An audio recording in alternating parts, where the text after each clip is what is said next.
Ang kwentong ito ay tungkol sa isang babae na si Maria. Si Maria ay 16 na taong gulang na nakatira sa isang maliit na kubo. Siya ay inila sa kanyang mga magulang noong siya ay sanggol pa lamang. La, kumain muna tayo, La. Ako nang tatapos dyan, La. Kumain ka muna dito. Sige apo. Ako nang tatapos dyan, La. Kumain ka na doon.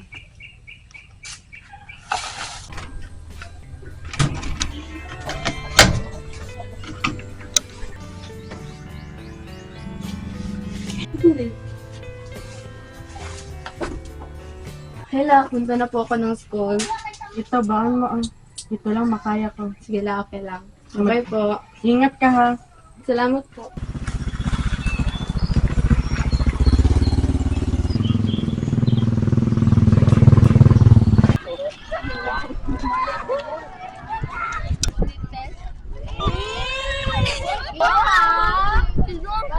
Nagugutom na ako. Tara, kain tayo. Saan? Ewan, saan niyo ba gusto? Sa Burdan ka lang. Sige. Punta tayo doon. Sasama ka ba? Kayo lang muna guys. Sure ka?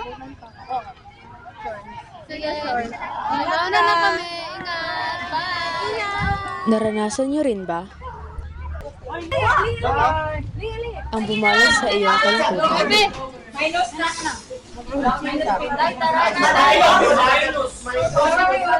Nang walang nakakaalam, umawala sa iyong sariling kaisipan. And also, Maria, may talk with you in private after class. So that's all for today, class. Nakakalito. Ipagpapatuloy pa ba o tama na?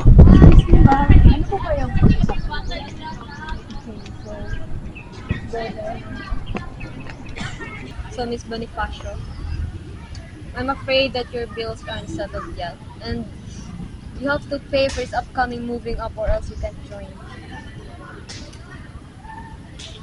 Valedictorian ka pa naman.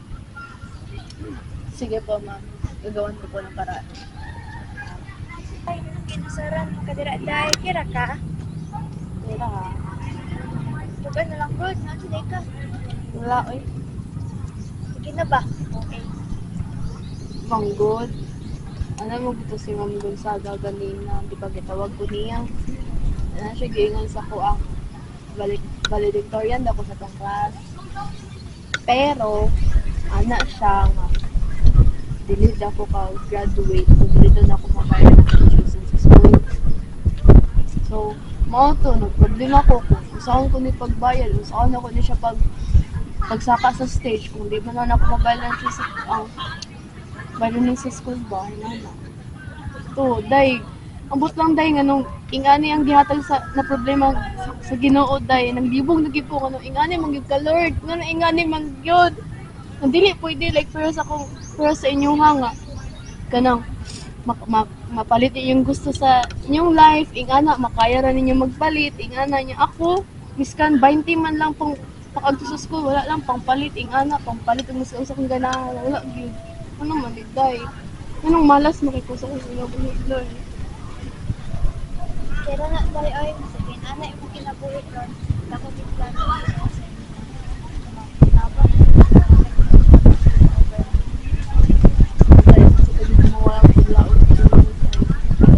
ana oy.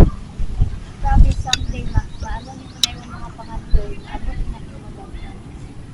Hi guys! Hi.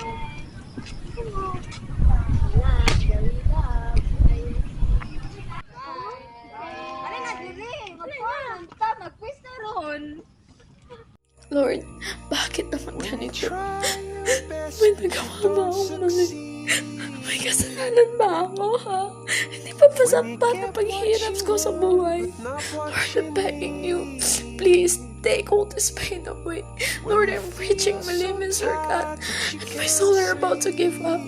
Lord, I'm not your strongest soldier, Lord. Bakit mo nangyari sa akin lahat ng to? Lord, help me, please. Lord, help me. And the tears come streaming down your face when you lose something can't replace. When you love someone but it goes to waste, could it be worse?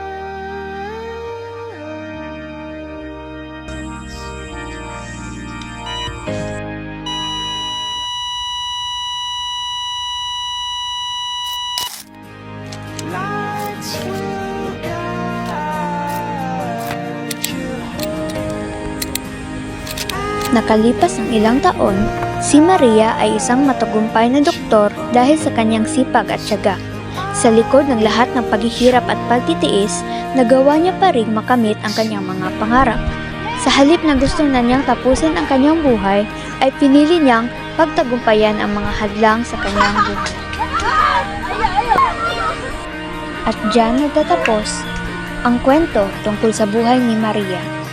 Miss your note. My God!